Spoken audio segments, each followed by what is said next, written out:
Hugues Hector Zogo, bonjour.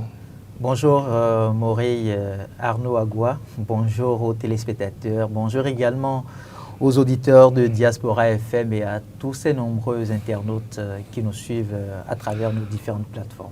Très bien, alors on se retrouve ce matin, aujourd'hui c'est vendredi, je sais que ce n'est pas toujours facile de rallier Glodjigbe, connaissant votre position géographique d'ici par rapport à Glodjigbe. Merci pour votre présence et les efforts quotidiens que vous faites ou vous ne cessez de faire pour que les choses avancent. C'est un plaisir renouvelé, c'est une immense joie quand même pour moi de partager ces moment de plateau avec vous, également avec toute cette communauté de Eden TV qui ne cesse de nous accorder aussi son soutien au quotidien. Merci donc à tous ceux qui nous accordent leur soutien au quotidien. On va y aller, voilà, on va démarrer. On espère que cet Artémis va se joindre à nous. Élection générale de 2026 au Bénin, c'est la Croix qui en parle ce matin. Des inquiétudes réelles et la nécessité de pacification.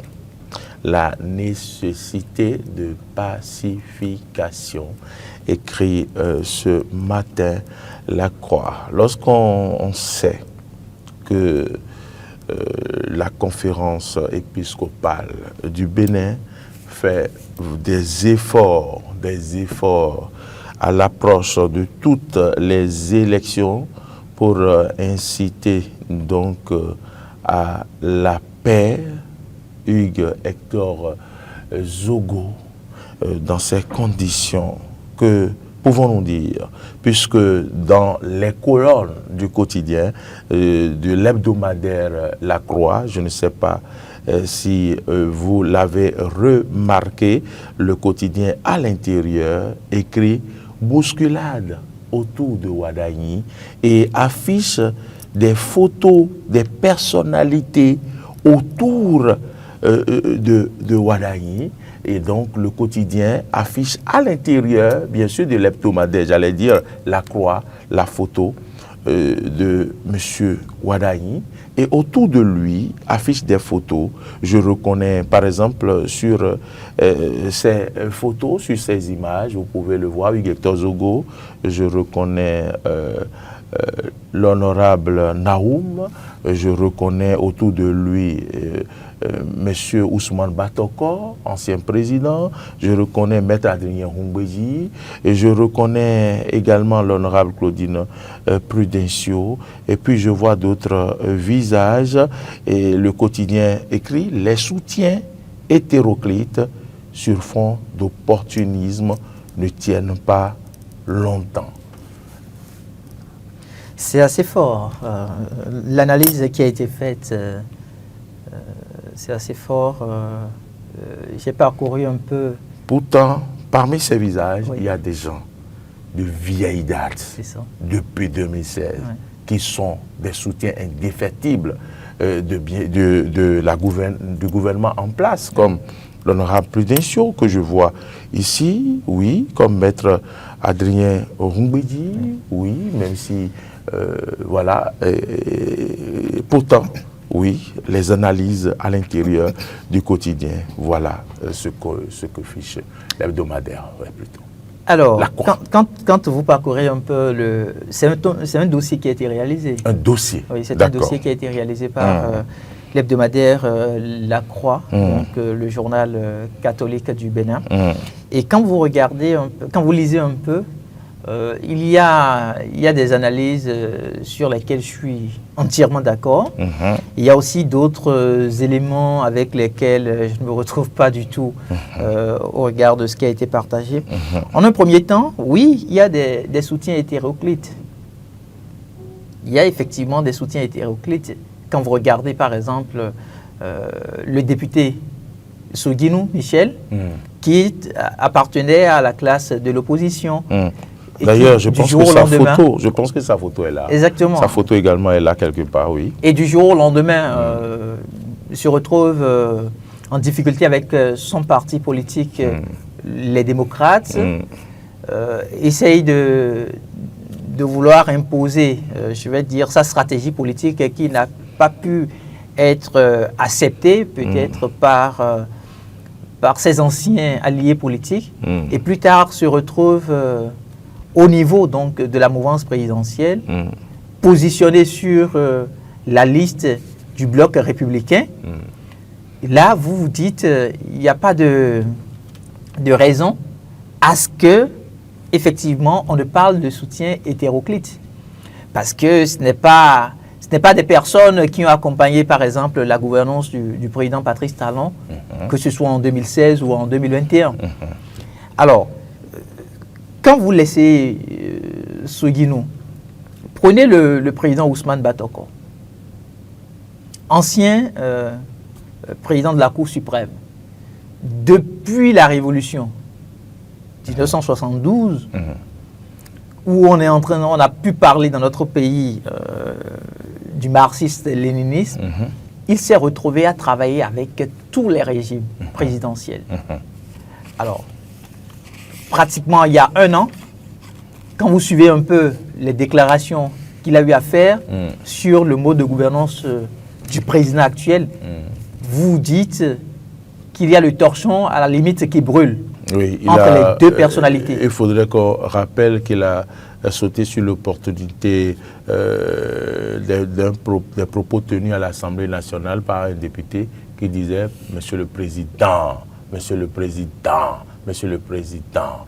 Et donc, lui-même, avec cette opportunité que vous lui avez donnée de s'exprimer, on l'a entendu. Alors, quand vous contextualisez, je vais dire, la situation, on peut donc se permettre de dire que, oui, le président Ousmane Batoko fait partie des voix dissonantes. Il fait partie des voix dissonantes. Mais ce n'est pas une raison pour autant qu'il ne soutient pas le président Patrice Talon. Il y a une nuance qu'il faut faire. Il y a une nuance qu'il faut faire. Ce n'est pas parce que vous vous retrouvez à faire de critiques sur un pan de gouvernance du président de la République que vous êtes contre la personnalité ou bien que vous êtes contre le pouvoir en place. Voyez-vous, vous avez suivi le professeur Théodore Olo il y a quelques jours. C'est vrai, il ne s'inscrit pas dans la dynamique. Il faut dire que sa photo ne figure pas parmi ces photos affichées à l'intérieur. C'est ce que je voulais d'ailleurs signifier. Il ne fait pas partie de ces personnalités-là qui apportent un soutien politique de manière ouverte, tel que le président Ousmane Batoko le fait par exemple. Voyez-vous, ben, il a aussi un regard assez critique sur la gestion du président Patrice Talon. Et donc, il y a des voix qui parfois, dès qu'elles sortent, il y a des figures, dès qu'elles sortent, dès qu'elles se prononcent, systématiquement on se dit, il y a du crédit. Donc on peut considérer le président Ousmane Batoko au rang de ces figures-là qui, effectivement, dès qu'elles se prononcent, reçoivent, je vais dire, au niveau du peuple béninois, une certaine fierté d'appartenance à la patrie béninoise. Donc, Ousmane Batoko, qui s'est retrouvé juste après le président Nicéphore Soglo, a accordé,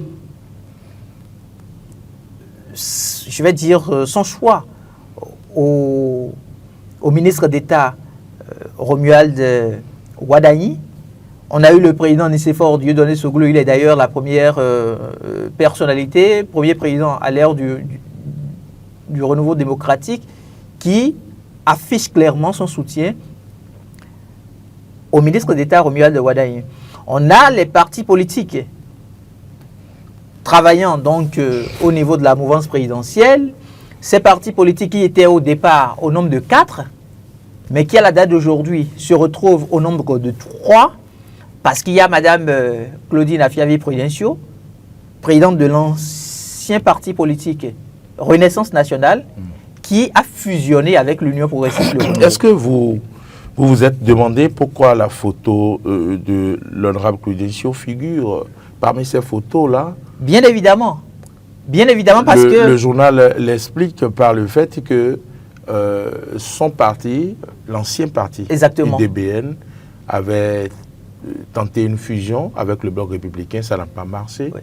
Et aujourd'hui, son parti RN fusionne maintenant avec le Renouveau. Est-ce que vous pensez que c'est un élément sur lequel il faut juger une personnalité politique pour parler de stabilité ou de soutien qu'on peut attendre de cette personne ou non? Vous savez, il y a ce qu'on appelle au cœur d'une société les valeurs. Il y a ce qu'on appelle les valeurs. Et à partir du moment où vous avez vos valeurs qui ne sont pas respectées, vous faites le choix. Soit vous dites, OK, je m'identifie à mes valeurs, ou je m'identifie aux intérêts personnels. C'est une question de choix qui s'impose à vous. Très bien. Et je crois très bien que quand on suit un peu le parcours politique de Mme Claudine Afiavi-Prudencio, on peut comprendre que c'est une femme de conviction. D'abord, la politique pour elle, c'est à la limite sous forme d'éducation qu'elle a reçue. Parce que quand vous vous intéressez un peu à la famille Zinsou, et précisément à l'ancien président de la République, Émile Derlin Zinsou, voilà une grande figure à partir de laquelle Mme Claudine Prudencio a pu goûter, je vais dire, au lait politique. Très bien. Parce que c'est un parent à elle. Et donc, elle a grandi dans cet environnement politique, aux côtés de l'ancien président Émile Derlin Zinsou. Et quand vous parcourez un peu qui est la figure Émile Derlin Zinsou, vous vous rendez compte que c'est quelqu'un qui porte la conviction au vrai sens du mot. Son identité, c'est la conviction. Et rappelez-vous ce qu'on appelle le Zinsou Takwe, par exemple, qui aura été, je vais dire, l'élément à partir duquel on l'a à la limite refoulé en tant que compatriote. Et pourtant, ce Zinsou Takwe-là, c'est ça qui aujourd'hui constitue l'impôt que nous payons. Voyez-vous, depuis quand il a déjà porté cette vision-là pour permettre à notre pays de se dire, oui, au cœur de la République, il faut que chaque citoyen apporte sa contribution à travers le paiement de l'impôt. Et la formule qui était trouvée à l'époque, c'était le Zinsou Takwe. On peut traiter le Zinsou Takwe de tout, mais il faut quand même voir l'essence même de ce que représente en fait ce Zinsou Takwe. Et il y a un ouvrage que je vous recommande, c'est écrit par Ildefonse Afogbolo. Oui, Ildefonse Afogbolo. Et l'ouvrage, le titre c'est Émile Derlin Zinsou, un humaniste en politique.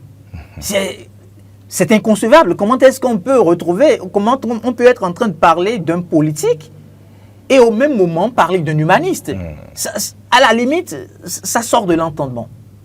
Et pourtant, c'est le regard que Ildefonse Afogbolo a porté sur cet ouvrage-là. Je crois que ça doit être un ouvrage de près de 600 pages. Wow. Oui. C'est plus qu'une thèse. Et donc, vous avez plusieurs personnalités qui ont pu faire des témoignages sur le parcours du président Émile Derlin Zinsou. D'accord. Alors, quand je reviens... Donc, c'était une parenthèse. C'était une parenthèse pour présenter en fait l'homme de conviction qu'a été le président Émile Derlin Zinsou, celui à côté de qui a transmis certainement Madame Claudine Prudencio a pu apprendre ce qu'on appelle la politique. Et donc, quand elle s'est retrouvée dans le sérail politique, comme on se permet de le dire, il y a ces valeurs à elle et il y a ce que les travers du monde politique présentent. Et donc, à un moment donné, vous avez le choix entre respecter vos valeurs, travailler à servir la République, ou soit disparaître et donc porter C'est-à-dire, quand je dis disparaître, c'est perdre de vue, en fait, votre identité. Donc, tout ce que vous avez comme valeur, tout ce que vous avez acquis comme éducation au niveau de vos parents. Et donc, c'est pratiquement ce qui s'est passé au moment où le parti, l'ancien parti UDBN, s'est retrouvé avec le bloc républicain pour tenter une fusion. Ça n'a pas pu marcher. Ça n'a pas marché parce qu'il y avait des questions d'intérêt national sur lesquelles il fallait vraiment trancher. Et puisque les deux formations politiques ne s'entendaient pas, pour tous ces compatriotes-là qui connaissent quand même Mme Claudine Afiavi-Prudencio, ils savent que c'est une femme de caractère. Merci. Donc à partir de ce moment-là, ce n'est pas parce qu'elle est en politique qu'elle va laisser passer... Et qu'elle allait craindre le candidaton. Le candidaton. Qu'il fallait ne pas faire le divorce. Exactement. Donc, à un moment donné, le parti a dû prendre ses responsabilités. Vous aviez, comme vice-président de ce parti-là, donc de cet ancien parti, le bâtonnier Dikui. M. Dikui, à qui on fait d'ailleurs Cyril, un clin d'œil. qui est aussi une personnalité de fort caractère. Donc, quand vous avez quand même deux grandes figures de... Ancien bâtonnier. Oui, ancien bâtonnier. Donc, il est bâtonnier. C'est bâtonnier. Voilà. Bon, d'accord. C'est un titre à vie. D'accord, bâtonnier. Alors, quand vous avez deux grandes figures qui ont du caractère et qui conduisent des hommes, parce qu'au cœur d'une formation politique, ce sont des hommes qui sont conduits. Mais ces hommes qu'on conduit, on les emmène aussi à une nouvelle vie. C'est-à-dire qu'on peut parler, vous avez porté une casquette avant de pouvoir vous retrouver au cœur d'une formation politique. Vous avez des leaders qui incarnent des valeurs. Et si vous ne portiez pas ces valeurs, systématiquement, vous deviez devenir de nouveaux types de citoyens. Absolument. Donc, on doit vous éduquer à une nouvelle vie.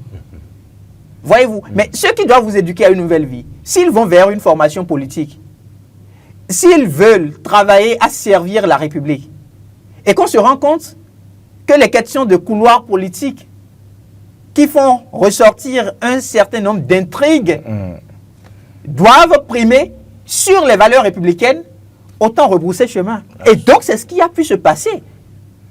C'est ce qui a pu se passer. Aujourd'hui, imaginez un peu. Je vous donne, regardez l'investissement que l'ancien parti Renaissance Nationale a pu faire en termes de construction de son ancien siège. Vous voyez le nombre de millions qui ont été engloutis. Nous avons vu. D'accord? Les Béninois aussi ont vu. Quand un parti politique arrive à construire un siège, ça veut dire que le parti croit en un rêve. Absolument. Croit en un idéal. Absolument. Mais l'idéal auquel on aspire, n'est-ce pas servir davantage la République? Au cœur du service, il y a un mot qui revient, c'est le mot humilité. Si vous n'êtes pas humble, vous ne pouvez pas servir la République. Et donc, à un moment donné, il faut apprécier l'environnement politique et se poser la question de savoir comment je peux être utile à ma nation. On ne construit pas un siège de son parti politique en investissant autant d'argent pour après faire une fusion. Si on n'a pas une certaine conviction politique. Et mieux, comment vous voulez servir la République quand vous savez très bien que vous portez déjà la casquette d'acteur politique? Et comment vous voulez servir la République si vous ne tenez pas compte du contexte dans lequel vous vous retrouvez? On s'est retrouvé à un nouveau cycle de vie. Le Bénin se retrouve aujourd'hui à un nouveau cycle de vie. Je l'ai dit à certaines personnes. De vie politique. Vous avez vu tel qu'on a parlé de 1972, tel qu'on a parlé de 1990, c'est de la même manière qu'on parlera de 2026. 25-26. 25-26. C'est de la même manière qu'on parlera de 2026. Parce qu'à partir de 2026, ça va être une autre forme de révolution politique que notre pays va connaître. La belle preuve aujourd'hui, vous avez vu le nombre de partis politiques sur l'échiquier national. Vous avez vu le GSR dont je vous parlais la semaine dernière. Le résultat est là. Donc, il y a ce qu'on appelle la conviction que l'on porte en tant que premier responsable. Et je parlais donc de ces hommes-là. Quand vous êtes leader, c'est que vous accompagnez vers, vous drainez vers. Mais le leader, si le leader n'est pas en mesure d'affirmer sa position de manière franche et de dire oui, ça peut créer des tensions, des gens peuvent se sentir fâchés, des gens peuvent ne pas comprendre le sens de l'action posée aujourd'hui, mais demain ils auront le temps d'apprécier. C'est comme ce que le président Patrice Talon a fait. Quand il a été élu, en 3 ans pratiquement, l'opposition avait de la matière à faire comprendre au peuple béninois que le gouvernement installé depuis 2016, c'est un gouvernement maquette. Parce que de tout temps, on ne présentait que des maquettes. Mais quand le gouvernement traité de maquette est passé à un gouvernement d'action, des gens comme un certain Léonce Rumbagui, ayant travaillé avec l'ancien ministre de l'Intérieur, Placide Azandé, ancien préfet du département du littoral, qui traitait le gouvernement du président Patrice Talon de gouvernement maquette, n'a plus jamais eu la chance de reprendre la parole sur les chaînes internationales pour dire oui, j'ai traité ce gouvernement de gouvernement maquette, mais aujourd'hui, ils nous ont séduits à travers les actions sur le terrain. Donc le leader parfois prend des risques au nom de tous. Et c'est ce que Mme Claudine Afiavi-Prudencio a pu faire. Parce qu'aujourd'hui, n'oubliez pas, l'ancien parti Renaissance nationale a perdu son statut juridique. Donc le parti n'existe plus. Très bien. Si le parti arrive à faire ce choix au point de perdre son statut juridique, ça voudrait dire que d'une manière ou d'une autre, l'idéal porté, la vision portée avec l'environnement politique actuel, elle se dit le mieux, c'est de fusionner avec autres partis qui portent pratiquement les mêmes valeurs. Et ce qui a été extraordinaire avec cet ancien parti-là, c'est au cours d'un congrès que la décision a été prise. Ce n'est pas une décision unilatérale, ce n'est pas le président du parti, encore moins le vice-président du parti, le bâtonnier Cyril Guicui, qui a pris la décision. Ce sont les coordonnateurs départementaux. Autrement dit, vous n'êtes pas d'accord pour cette photo affichée aussi. Non, ce n'est pas la photo affichée qui pose problème, mais c'est l'analyse qui a été faite. D'accord. L'analyse qui a été faite au cœur de ce dossier présenté par l'hebdomadaire catholique La Croix, je m'inscris en faux. Il y a des données, comme je l'ai dit, sur lesquelles je suis entièrement d'accord avec eux. Vous avez insisté, on a suivi. Est-ce qu'on peut prendre une autre personnalité? Pourquoi pas? J'ai vu une autre personnalité autour, sur la liste, Maître Adrien Humbeki. Maître Adrien Humbeki, on ne peut jamais le cerner. Lui-même, il parle de l'arc-en-ciel. Regardez le nombre de couleurs que porte l'arc-en-ciel. Comment voulez-vous le cerner? Ça va être très difficile. Avocat de profession, il y a forcément, à des moments donnés, l'esprit juriste qui naît en lui. Or, quand vous vous retrouvez en politique, en tout cas sous nos tropiques, parfois, il y a un certain nombre de faits sur lesquels vous êtes tenu d'avoir de la réserve. Mais, écoutez, Maître Adrien Humbeki, depuis la conférence nationale avec l'ancien parti PRD que nous connaissons tous, a quand même eu du poids politique dans notre pays. Et donc, de temps à autre, il fait des sorties pour dire « mais je suis toujours là ». Et c'est d'ailleurs ce qui a permis que l'on continue de parler de Maître Adrien Humbeki, bien que le PRD, par exemple, ait pu faire de la fusion avec l'ancien parti Union progressiste. Parce que s'il ne faisait pas des sorties, ça aurait été sa mort politique depuis longtemps. Donc, ces sorties, en réalité, sont faites dans l'esprit de dire, oui, c'est vrai, nous avions fait une certaine fusion avec l'Union progressiste pour devenir l'Union progressiste de Républicains. Oui, le renouveau. Le renouveau, pardon. Mais ça ne nous empêche pas du tout de nous consulter. Ça ne vous empêche pas du tout de nous consulter pour avoir notre point de vue. Il n'est pas président du parti UPR. mais le poids politique qu'il a au cœur de notre pays lui permet, avec son R, même sans le R, le poids politique qu'il a lui permet d'être considéré peut-être mieux que le président de la plus grande formation politique. Donc, il a de l'ancrage. C'est l'ancienne classe. Quand même. C'est l'ancienne classe. Mais c'est autour de l'ancienne corde que l'on tisse la nouvelle.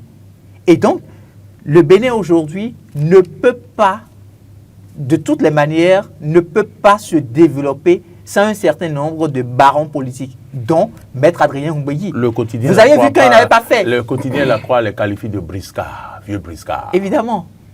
Mais Maître Adrien Umbéyi, quelqu'un qui s'est retrouvé à l'exil pour revenir plus tard, en 90, pour la conférence des forces vives de la nation, c'est tout à fait normal que l'on le traite de briscard en politique. Il y a l'ancien président de l'Assemblée nationale, Bruno Amoussou aussi. Bien sûr, le quotidien a parlé de lui également.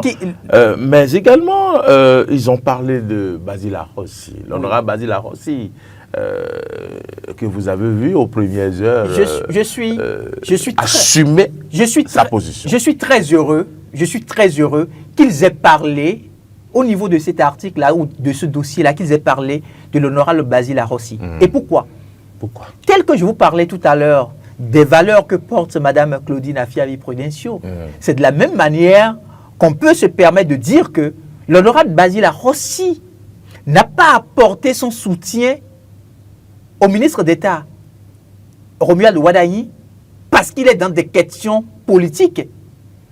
Il a apporté son soutien au nom d'une valeur qu'il défend. Laquelle? La fraternité. Parce qu'il se retrouve pratiquement dans la même ère géographique que le candidat.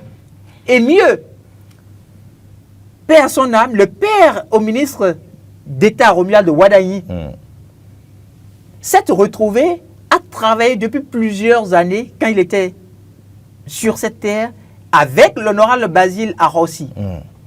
Et quand le ministre d'État a reçu l'information de ce que il est le candidat porté par la majorité présidentielle, l'honorable Basile Arrossi fait partie des premières personnalités à qui l'information a été portée directement par le ministre d'État.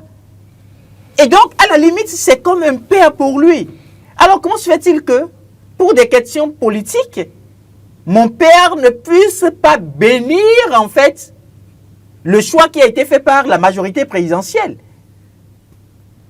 Mais les relations qu'il lie, le père au ministre Romuald Wadayi, donc M. Nestor Wadayi, paix à son âme, les relations qui le lient à l'honorable Basile Arrossi, c'est des relations de fraternité.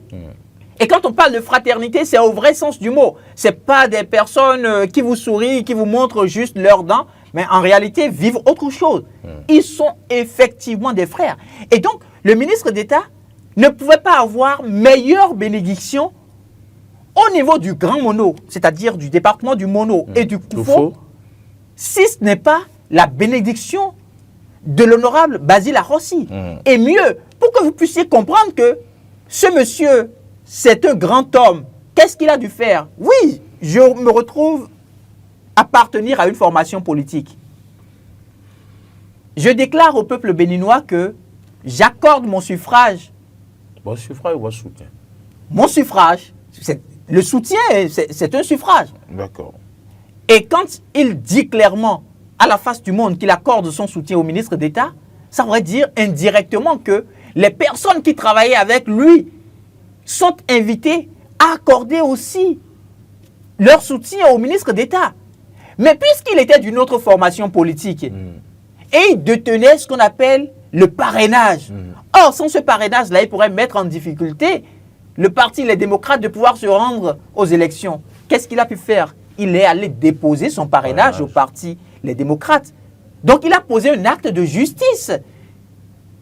C'est vrai. J'ai un fils qui va aux élections.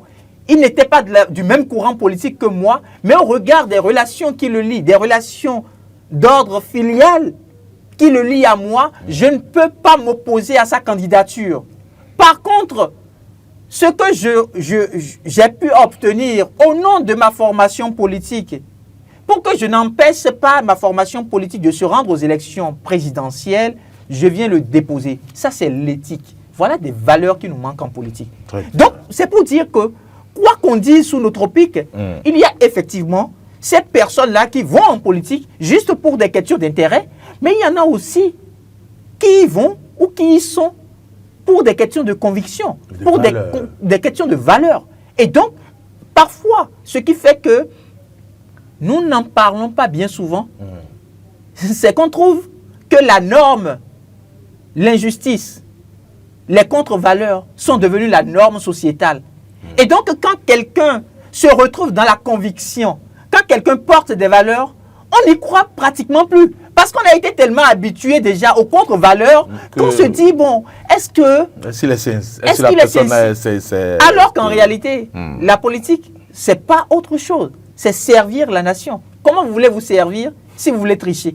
Très bien. Comment voulez-vous servir si vous êtes dans la corruption, si vous êtes dans la mauvaise gouvernance? Donc pour moi, je tire un chapeau à ces deux grandes figures-là, l'honorable Basile Arrossi et Madame Claudine Afiavi-Prudencio, actuelle ministre conseiller à la santé auprès du président de la République.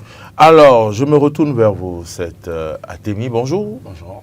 Et vous avez suivi un peu le développement de Hugues Hector Zogo. La croix de ce jour, nous sommes en train de débattre du titre de la croix. C'est affiché des inquiétudes réelles et la nécessité de pacification, élection générale de 2026 au Bénin. Dans les colonnes du quotidien, nous sommes allés à l'intérieur du journal. Et nous avons vu donc une photo, la photo du candidat Wadagne, autour de laquelle on a affiché d'autres photos, notamment par exemple la photo de l'honorable démocrate Naoum. On peut voir l'honorable Basile Arrossi, Maître Adrien Humbedi, Michel Sodinou, l'honorable Claudine Prudencio, Ousmane Batokor. Et là, vous avez suivi le développement de Hugues Hector Zogo qui a montré que il n'est pas d'accord avec l'analyse sur certains plans, parce que autour du président Wadagne, il y a des gens qui portent des valeurs, comme l'honorable Claudine Prudencio, comme l'honorable Arrossi.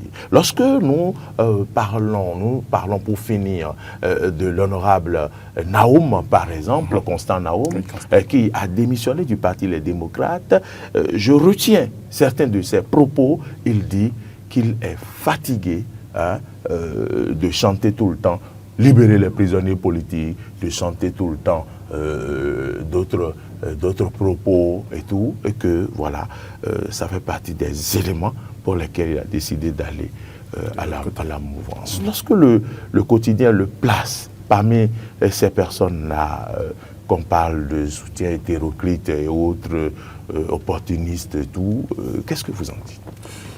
J'en dis qu'il faut se donner le temps de voir les choses qui arriveront avant de pouvoir porter ces conclusions-là. J'en dis que si, par exemple, l'honorable Naoum tient ces propos-là et vient du côté de la mouvance, il faut pouvoir expérimenter sa vie au niveau de la mouvance présidentielle. Et puis, c'est une personne qui, à la base, a des convictions. Elle a de belles valeurs, donc elle va pouvoir les mettre au profit de la mouvance présidentielle. Mais j'en dis qu'il ne faut pas se hâter de pouvoir tirer des conclusions. Il faut attendre de pouvoir expérimenter son passage au niveau de la mouvance présidentielle avant de pouvoir parvenir à ces différentes conclusions-là.